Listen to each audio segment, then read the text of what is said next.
So I just graduated from UMSL with a bachelor's in organizational leadership. And at the same time I was getting my flight ratings.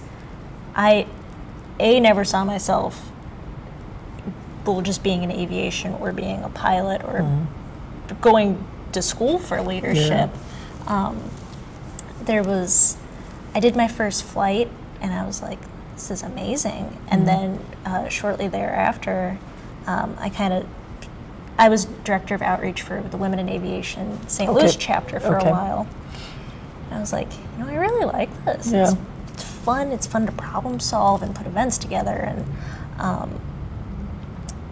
from that get-go, where I didn't realize aviation was even an option, aviation management was never even in the picture. Yeah. So here I'm finding out you can put those two together. That's really cool. Yeah, and if you think about, like in the role I have, although I've got an operational background coming up through the airline side, but in these roles, it's really more of an organizational, strategic, partnership building role, right? I mean, you've got the team that can run the airport. They run the operation on a day-to-day basis, and while it's nice background to have, that's not necessarily the biggest roles that you need to understand. You do need to understand how the airport works into the regional economy, how you have to govern with so many different political entries, to make things happen and to get consensus and agreement. And then you've got all the airline partners and trying to make sure that even though you've got one large carrier, that the other ones feel important as well. So all of that comes into that organizational leadership, strategic thinking, more of how do we think about the future? How do we put everything together? And, I think that's a skill that a lot of people don't think about or realize how critical it is in a role like this. Well, I started right out of college into Ozark Airlines in 1982 and moved up fairly quickly there in the short time until TWA purchased Ozark in October 26th of 1986. So with TWA, they had the opportunity to come out of New York and come to St. Louis because the large operation was growing in St. Louis. Headquarters was also relocating to St. Louis, so I was fortunate enough to be given an opportunity to come into St. Louis with TWA in a supervisory role. So I started out on the ramp as a ramp supervisor and then quickly morphed up. And, at the large operation or the hub operation, there's kind of three key positions. You've got someone that runs the hub, and then you've got two people, one that runs the ramp operation and one that runs passenger services operation. And I had been with Ozark in both of those because they had a smaller operation and it was run a little differently. At TWA, they were very separate operations. So I started out when I came here on the ramp side with TWA, and then the manager for the passenger services department, which is everything above the wing. So it's the ticket counter, the gates, the baggage claim, the clubs at the time. The opening came where the gentleman was retiring, and I put in for that job. Was asked to put in for the job actually by, at the time, the gentleman who was the vice president, and said, you should consider this. And I was a little bit flattered because I didn't think that, in my own mind, I wasn't sure I was ready for it. But I put in for it, interviewed, and ultimately got the job for the manager for passenger services, which was just fascinating to me, and had the opportunity to really dig in and learn a little bit more about management roles, some of the challenges of management roles, some of the things you have to deal with that always aren't pleasure, whether those are employee issues or whether those, are budget issues, whatever the case. But so I did that for about 3 years. And then there was an opening on the Eastern region. So at the time, TWA had 3 regional directors. There was one in the East, one in the West, and one in the Central. And the Eastern region was opening up. So it was about 30 airports on the East Coast. So I applied for that job and was given the opportunity to take the director for the Eastern region. So I had about 30 airports in the Eastern region that were under my domain, including Canada. We opened Toronto at the time that I was in that role, but it was the airports up and down, kind of on the east side. And again, learned a lot more about airports, other than just the airport that I had worked in, which it was here in St. Louis or at LaGuardia, but really got to learn a little bit more about the different lease agreements at those airports, how they operate, how the airport itself operates, what's the leadership like at that airport, how do they interact with the airlines. And then 3 years later, the director opening here at the hub was opening up, and I was called by the vice president and said, we think you should consider looking at applying for the position here as the hub director. Of course, to me, that was like the ultimate. I thought, oh my God, I could run this hub. That would be fascinating. So I applied and got the job and ran this hub for TWA when it was bustling, right? We were just bustling at the seams, and it was just a fascinating opportunity and career to be able to do that. I did that for about 5 years. And then the same gentleman who had recommended that I look at a couple of those earlier opportunities called me and said, let's sit down and talk. And the first thought was I've done something wrong, or what's not going right. And we sat down and talked, and he indicated to me that he was going to be retiring the next year, and he thought I would be a good replacement for him. And I about fell out of my chair, because never had I dreamed of running North American airports for what at the time was the largest carrier in the U.S. And so he said, well, we have a lot of work to do before we get board approval for that. So worked with him over the next few months, getting more deeper into a corporate board partner at the airline, and meeting members of our corporate board at the time, because ultimately they needed to approve that as an officer of the company. And then in 1997 was named as the vice president for North American Airports for TWA. So that opportunity was just, I think a pinnacle of my life in terms of the airline side. Had 101 airports within the TWA realm. Of that, there were about 8,000 of the 25,000 employees that were under my reign at that time.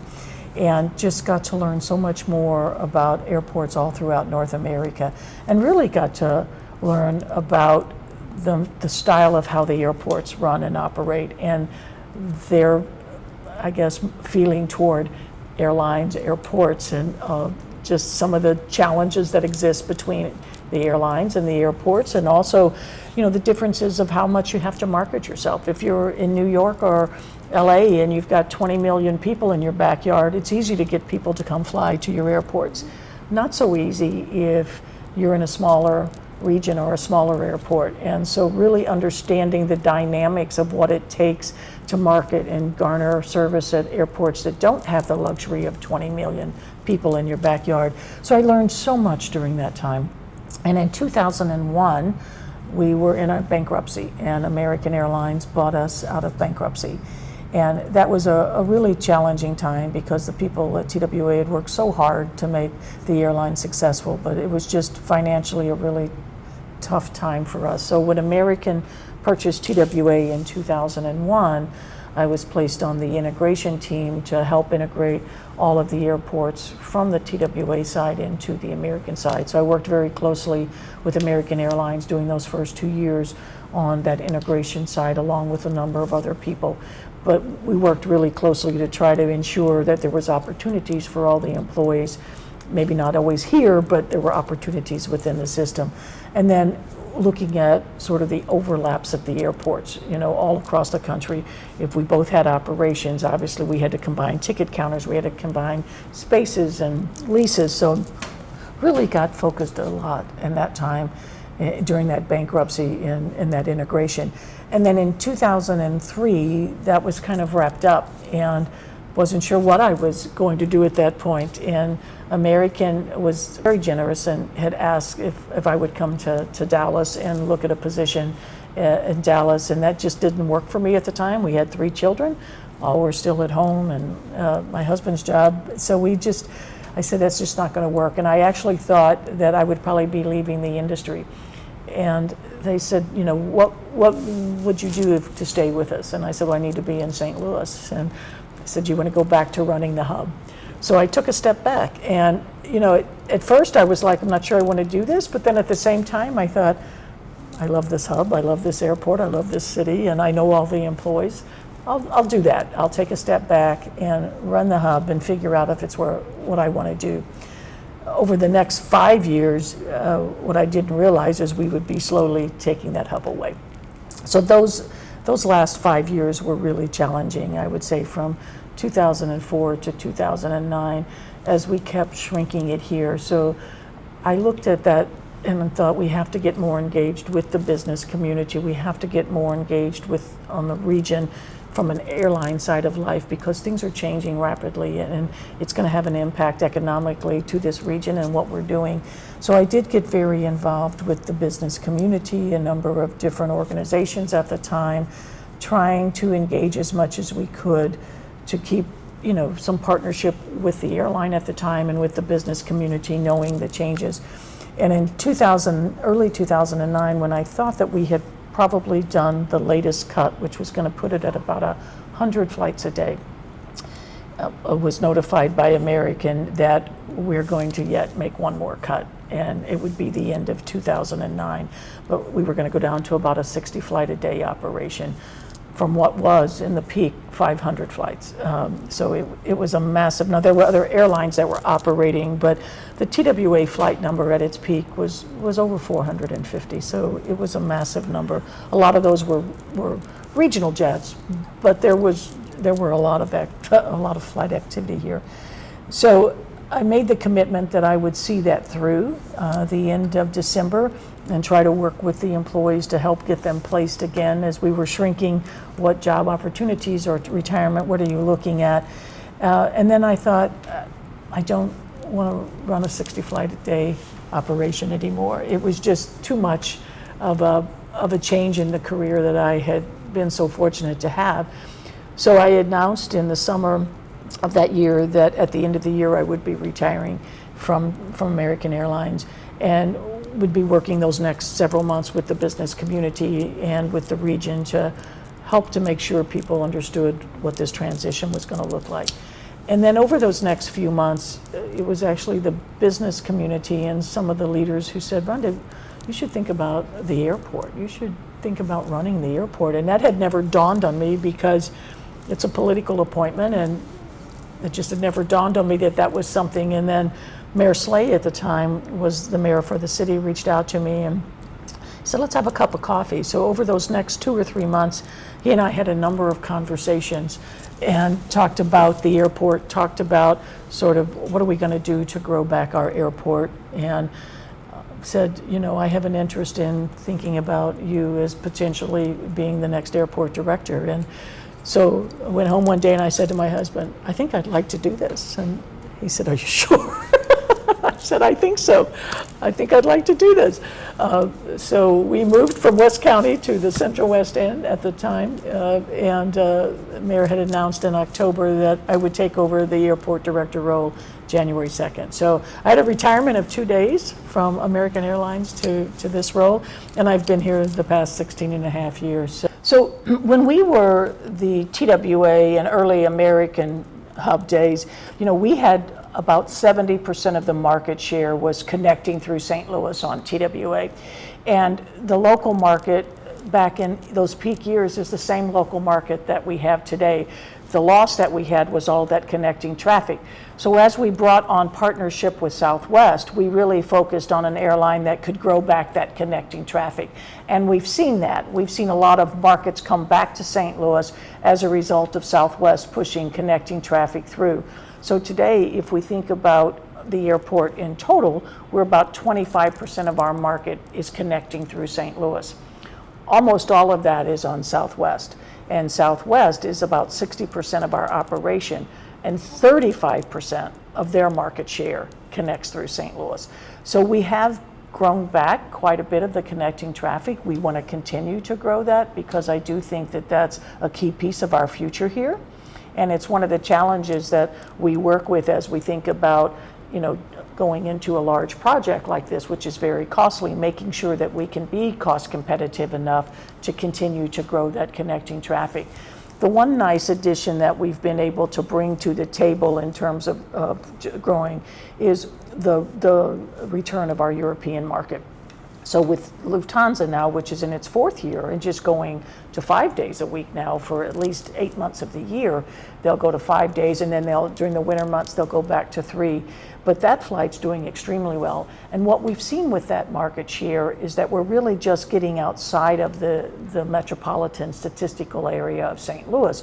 It's really reaching deeper into Illinois and into southern Missouri and southwest Missouri and even up into Columbia and in Kansas City, because we have the international activity. So we're seeing that local market grow a little bit, which is really helpful for us. And it really proved to be valuable when we were trying to get British Airways to come in to London Heathrow. There was a big ask to get London on the map. And so again, the airplane's a 787. It's a smaller airplane. It's 240 seats, and it's got the ability to have that nice business class and a premium economy and then economy. So you can touch the business traveler if they're looking for that business class seat. You can touch the leisure market who's looking more for that, cheaper flight to get into Europe. But I think the success of Lufthansa and showing that our radius of that local market is growing really helped to bring the BA flight as well into London Heathrow. And right now, they're just extremely happy. I think we're in our 12th flight already. They're doing extremely well, both in and out of St. Louis in terms of the passengers. Almost all the seats have been sold out. And if you look at the future bookings all the way through to summer, they're extremely strong on both Lufthansa and British Airways. So again, I think as we gather the data that we're starting to see, it too is bringing people from a larger radius outside of just the St. Louis area. So those things help us grow, because if we draw a 4-hour circle, it now exposes us to about 4.5 million people versus the 2.8 million that's just here in our St. Louis area. So those have been two key things we've really focused on, bringing that connecting traffic back and being able to have a flow through St. Louis with Southwest, but then also how do we expand our market to get more people to come to St. Louis and fly because of the opportunities we have. And the cargo side of the house is continuing to grow. We're never growing at this pace that we want, but we have seen a pretty significant growth in our cargo over the last 10 years. And I think the piece that we're working on that we think makes St. Louis very unique is our USDA live animal facility. So we opened that facility 4 years ago. There's only a handful of those in the United States, but that facility is down on the eastern half of our airfield, and it is USDA approved to actually ship live animals. So there's a growing need from a lot of countries that are purchasing beef and pork from the Midwest. When I say beef and pork, not the actual product, but the cows and the pigs. And they're not purchasing them for slaughter, they're purchasing them to be able to grow their livestock base. And most of those charters in the past have gone out of Chicago or Miami, which is very challenging when you've got those large operations from a passenger perspective. So our charters here have been very successful. We've seen them into South America, we've seen them into Asia. We're working on a couple now that are in some other countries as well. And right now, those have all been for hogs, but we are starting to look at potential of a couple of the cattle charters as well. So that business, while it doesn't happen every week, it is a growing commodity, and we're trying to showcase what we have to offer here to try and garner any of that traffic that may be going out of Chicago or Miami here to St. Louis. And I think we'll see some more success in the coming years of that. And then with both the Lufthansa and the British Airways flights, they both put belly cargo in. So a lot of the cargo that goes into Europe, just bypasses us on trucks and goes to Chicago. We're starting to see that change a little bit. Initially with the Lufthansa flight, the cargo bellies were coming in full. We were having a harder time filling them outbound. That's changed in the last 5 months. I think it's finally been long enough that we're starting to see some of the freight forwarders fill those bellies outbound as well. British Airways is very focused on the cargo in and out, and now we've got 9 flights a week going to Europe between the two airlines. So that allows, I think, more cargo to go in those bellies and go into Europe, hopefully making sure that that can also be a revenue stream for the airlines and help grow those markets even more, maybe 5 days a week or 6 days a week by both of the carriers. But the cargo piece, it takes a mountain to move a lot of that stuff, and I think we're finally, with the growth of our USDA facility and the international activity, we are seeing some of that was moving to Chicago coming back. And so we'll continue to try to push that. Domestically, Southwest carries a lot of cargo in their bellies, as does American, Delta, and United. So, but we still don't have the volume of lift that we had when we were the large hub. So the domestic cargo is growing because of Southwest and because of their having all the larger airplanes for the domestic market. So we are seeing that grow, but not at the same pace that we're hoping to see some of the international cargo growth. All of the little wins, it takes a long time to build markets back and really build successful markets that can be retained. And I think we're starting to see a lot of the efforts over the last 10 years kick in, and it doesn't happen overnight, but as it happens, I think it's on a good path for the future. And I think the cargo growth, we're very hopeful that with the Boeing expansion, there's going to be need for product coming in out from a cargo perspective. The buildings that they're putting up on the north side of our campus are phenomenal, and their operations growing as well. They don't manufacture all those parts here, they manufacture the airplanes, so those parts come in from places all over the world as well. So hoping that maybe that also drives some more need for cargo opportunities to come in to be able to support that operation. Listening to, I didn't realize how little I knew about Lambert as a whole. Let's not say that, okay. No, like these little things that Nuggets, that you just would never, as a general passenger, you know what I mean? Yeah, people just don't, like I said, most people, all they think about is getting to the airport, parking, getting to my gate, right? Yeah. They don't realize all of the different things, or people ask, well, why don't we have as much cargo as Chicago? Well, do you know how many flights are departing Chicago every day that have space in their bellies?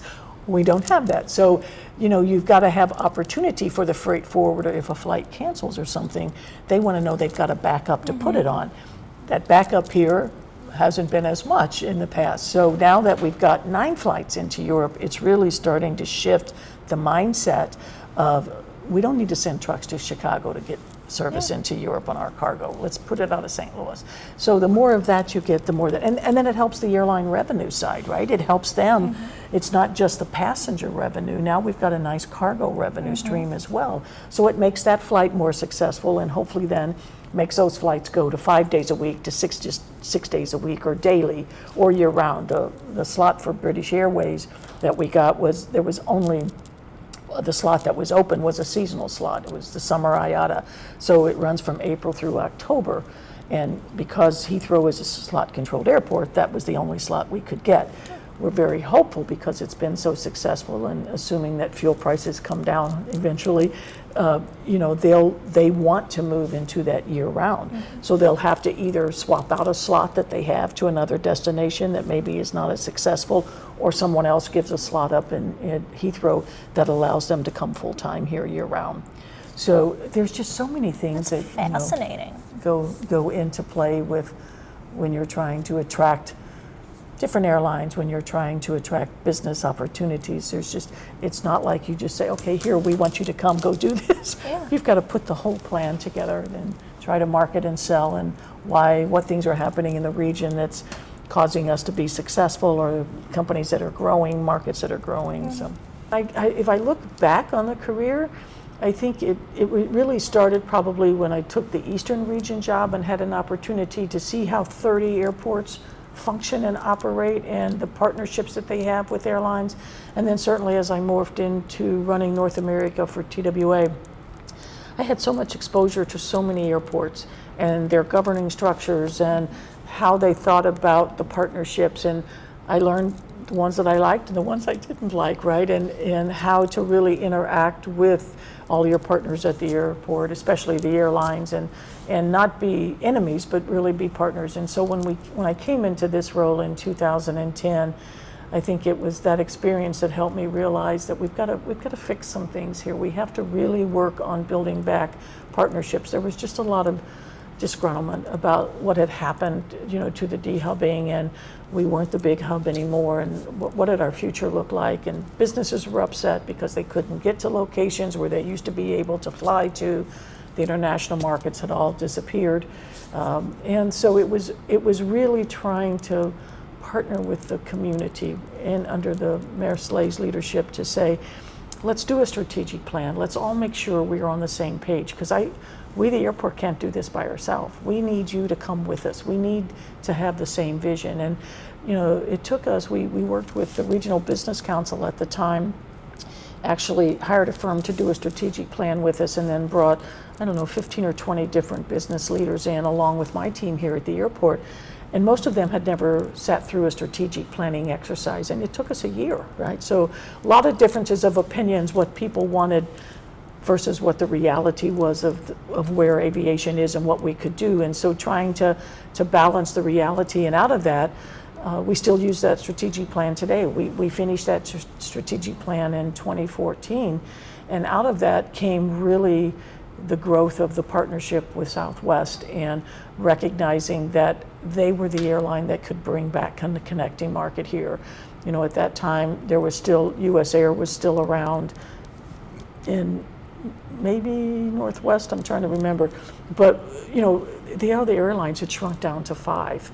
And Southwest was kind of that outlier as a large domestic airline that was growing. And they loved pushing people, connecting. That was part of what they did. So we really worked with them to bring their partnership into St. Louis, see what we were doing, have the business community and the elected leadership at the table to grow and show them that we wanted them here. And that became very successful. And as that grew, then obviously our revenue started growing, and we had the opportunity to start thinking about what does the future look like for our airport. And in 2018, our master plan was scheduled to be undertaken. You have to do those about every 10 years with the FAA. So we started engaging in the master planning exercise, thinking about the future. We had another effort that was going on at the time, which was looking at privatizing the airport. So that slowed the master plan down a little bit, but that effort was ceased in December of 2019. And so then we really went full bore into looking at the master plan and looking at mostly the facilities. We know our runway infrastructure was great, but we needed to focus on our facilities and what's the reality and lifespan of a terminal built in 1956. And so we started that, and then 3 months later, COVID hit. So we were dealing with COVID for, you know, the better part of 2.5 years, but we continued to push through with the FAA, with the airlines, with all of our partners to say, we need to still think about the future in this master plan. So we turned that master plan into the FAA in 2023. And in 2024, they approved, in the fall of 23, they actually approved our master plan. And then we started negotiating with the airlines on looking at coming up with a consolidated terminal. It was part of the master plan to look at what's the best future of our airport. The 2 separate terminals are very costly because you're operating kind of 2 separate independent terminals and separate systems, 4 checkpoints. And at the end of the day, while this terminal is the large terminal, it's got very small concourses. It's got very little space for more food, beverage, and retail. Terminal 2 was never built to handle the volumes it's handling. It's the terminal that's bustling. It's the domestic terminal where we have our international flight operations that we're growing. So things over years, out of just necessity, you know, have kind of gotten a little out of whack with the 2 terminals. And so the master plan really identified that the future of this airport is to consolidate, keep the historic Yamasaki domes because they are so noted throughout the world. And we would have had a challenge if we tried to tear them down. So keeping those, but consolidating into this. And then we were able to work with the business community, to work with us on looking at an incentive package 4 years ago to draw the Lufthansa flight, and then more recently to draw the BA flight. So we've really seen in the London, into Canada, we now have Montreal as well. So Montreal came 2 years ago. We've got the Toronto flights. The Caribbean's been growing with a number of carriers here. But we're really back on that footprint of a true international airport and growing and creating business opportunities for our region, I think, to connect themselves to the broader world. And so that's the project now that we're working on, is trying to make sure that the facilities we need fit in today's world of aviation and the expectation of the customers. So the new consolidated terminal program is really a campus revitalization based on the footprint we have with our runway system and Interstate 70 on the other side of us. Our footprint really is limited in where we could go. And so we looked at keeping the, as I said, the historic domes, creating that lobby to a more modern looking feel, but then creating this dual-sided single terminal. And the first part of that would build on the western half of our airfield. So we had to remove a lot of old buildings and facilities that were there. So that was kind of phase one. We worked with our airline partners and we got $350 million authorized to clear the western airfield, to design and build a new airfield maintenance, a single building. Right now it's 9 little buildings that are falling apart, to be able to create a new central utility plant, also built in the 50s, and then to demo and clean up all the Missouri Air National Guard facility, which has been vacant since 2008, 2009, and then create a new western de-icing pad. So all of those projects are underway. The airfield maintenance is being constructed, all the Missouri Air National Guard's being demoed as we speak. The other ones, the central utility plant and the airfield de-icing, those are about at 60% design, would have 90% design by the end of this year, and those will go out for construction next year. The second phase of that was $650 million, and that was to get the airlines to authorize us bringing on board design teams, construction management teams, program management teams, and then some more enabling projects. We still have to relocate a commissary unit. We have to relocate ground service equipment buildings that were built in the 50s that the airlines have their mechanics for the tugs, the belt loaders. All of those are going to be moving more to the eastern half of the airfield. So that $650 million was authorized a little over a year and a half ago. 2 design teams were brought on. HOK was brought on to design the terminal after they were selected from the RFP process. HDR was selected as the team to design the roadway and the garage. And then we brought the construction management team on shortly thereafter. So the construction management team for the terminal is Hunt and Clayco, which has a JV partnership. And then for the roadway and the garage, it is Alberici and Charlton. And then we brought a program management team on. I mean, projects this size, you know, we don't have a large enough team to manage this. So we brought a large program management team on through an RFP process. That's a group called 1STL, and it's a joint venture between the Kwame Building Group, which is local, and WSP. WSP did do our master plan, so they were very familiar with this, and they have a large operation in St. Louis. So all of those teams are on. 30% designs just came in. Now we're working with the airlines to move to that next step. Obviously, this is a multi-billion-dollar project, so there's a governance structure with our airline partners along the way, because they pay 90% of what the cost of this project would be, and that's through the bonds that we sell. So we are now working with them to get to the next step, which is to authorize us to get to 60% design, and then get a guaranteed price at 60%, and then we'd get to 90%, and construction would start in 27. About a 4.5-year window to construct everything, because it's in phases. You know, the good piece is if the construction's authorized, the western half of our airfield would be cleared and ready to go, so that can start on that piece. And then when that's all done, and the first phase would include the new international arrival area, which would be here in the consolidated terminal. It would include the consolidated checkpoint. So you would build out the checkpoint, the baggage claim, and the international arrivals area in phase 1. So that's a longer phase, probably 2.5 years of construction.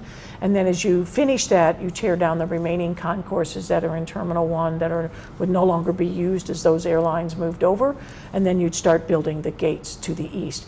That's a shorter time frame, probably closer to 18 or 20 months. And then when that's all complete, Southwest would move in, and we'd have all the airlines consolidated into one terminal.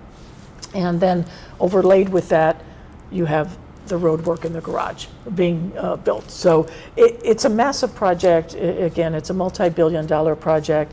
The way things are funded, and airports are very unique in terms of a business model, but the airlines pay their rates and charges through the landed weight on the airfield and through their terminal rental rates. So when we go out and we think about having to borrow, several $billion or a portion of that to do this project, once we borrow that money through bonds, bond sales, then that gets charged back to the airlines through their rate base for the terminals and for the airfield operation. So that's how that gets paid. You're able to offset some of that. We do have some federal dollars that come in automatically based on our size of our airport and our enplanements. We also were very aggressive on going out for competitive grants. So over the last 2 years, we've garnered about $150 million in some competitive grants, both on a state level and a federal level.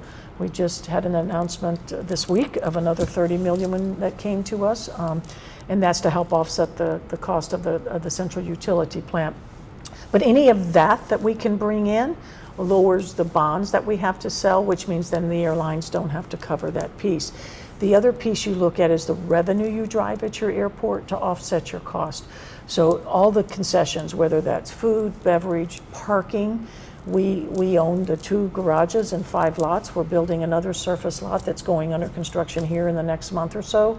That's going to be Lot F with about 277 space. That's going to be kind of just to the east of where the current cell phone lot is for Terminal 2. But all of that revenue that comes into the airport through the non-aeronautical concessions, then that goes in to offset the cost as well. And then you look at your passenger facility charge. In the US, every passenger that flies pays a $4.50 facility charge for their origin airport that they're flying out of. That's collected by the airlines, and then all of that but 11 cents comes back to that airport of origin. So we garner about, based on the enplanement, somewhere between 25 or 30 million a year in that revenue stream. We will pledge a significant portion of that every year to help offset the cost of this build. But ultimately, when you look at the project, somewhere between 86 to 90% is paid for by the airlines. So that is why you have a governance structure that ultimately they make the decision on moving this forward in terms of is it something that they're willing to spend the money on to look at the long-term future and viability of this airport. Then when we sell the bonds, that goes through the process of the Airport Commission, the Board of Aldermen, estimates and apportionments. So there's a lot of layers to work through to get to that final. But seeing the 30% designs as they're rolling out, it's a spectacular design for what I think will carry us for the next 60 years. As these things go, this is pretty smooth, it seems. So far it has been. There's a lot of behind the scenes negotiating. We've brought a lot of support in from our congressional base out of Washington, from the state, from local business leaders, from the mayor, to help write letters as we're applying for these grants. And so there's a lot of people at the table that are working with us to try and be as creative as we can to help offset this cost. And when you look at the cost, as I said, it's not just let's plop a new terminal here. We are really doing the entire campus of this airport, from the roadway to the garage to the terminal to the outbuildings. And so that makes the project a little more costly for an airport this size. So we're doing everything we can to find those other streams, revenue streams, to be able to help us. And I think, the partnerships that we're garnering with all of our congressional and with our state leaders and with our local leaders and the business community, we couldn't do it without them. And the airlines see that and appreciate that as well. Everybody wants to see this project move forward because everybody loves the design. Everybody thinks it's the way we need to go. So now you're getting to the critical crunch of just trying to make sure that the finances are viable for the long haul, and I think we can get there. But it is so far we've been very fortunate in how we've phased it, and the phases have been approved. And so many of the projects we needed to do, whether this terminal was ever built or not, like the central utility plant and the de-icing pads, and we really had to update some things. And then if you think about the north side of our airport, the partnership that we did with Boeing when we leased 220 acres the last few years to them to be able to grow and build their new facilities, this campus in the next 5 years won't look like the same place. we do take a lot of interns from the university. We take a lot from St. Louis University with parks, obviously, and then SEIU, which has a aviation program as well. I think we've got 6 coming on here starting for the summer. So we take a lot of interns year round, really trying to help them focus in on the variety of opportunities. Again, a lot of them are in aviation management. Some are in more specific, like the pilot programs, but there's a whole world in aviation management that, we have people that run the airfield, we have people that do the lighting on the airfield, we have people that make the airfield signs, we have operational specialists that coordinate, the pushbacks. There's just so many. We have a finance team, we have a properties team, there's so many different opportunities when you think about running an airport. We have our police, we have our fire, there's a lot more things than just, I want to be a pilot or I want to be a mechanic. You can do those things, but there's a broader, and so we're trying to help really bring that broader exposure to get people into aviation and interested. These jobs, are not always easy. They're 365 days a year, 24 hours operation. So there's always shift work, there's always weekend work, and some people like, to shy away from that. So they're not the easiest jobs to get into, but they're fascinating, and the changes and I think what you can be a part of for your region, for your state, if you're in the world of aviation, is just a wonderful feeling. And so we work with the universities. On a personal note, there's also a women's group on a national level through Airports Council International that we really focus on trying to bring women into the field. There's only about 10 or 11 of us right now that are women that run airports in the country. There's a lot of number 2s. There's a lot of women in different areas moving up. But if you think about approximately 450 public airports, there's only about 10 or 11 of us right now that are running those airports.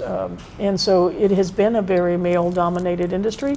Those of us that are in it from the female side are aggressively trying to encourage more women into the field and to look at airport director opportunities down the road. And we've had some success in really helping women move through the ranks and get prepared to take on the bigger role of an airport director.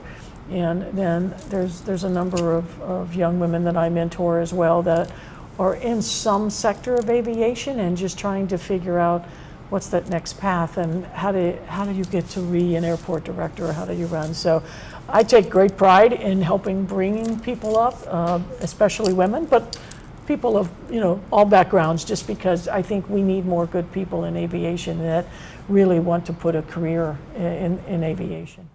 This is probably one of the most cool, inspiring interviews I've done to date. Thank you. Thank you. You've just opened up a whole world that I didn't know existed here. I can too. It's easy for me to talk about the airports. Thank you. You're welcome. And we're sure it was on, right? Yes. Positive. 100% positive.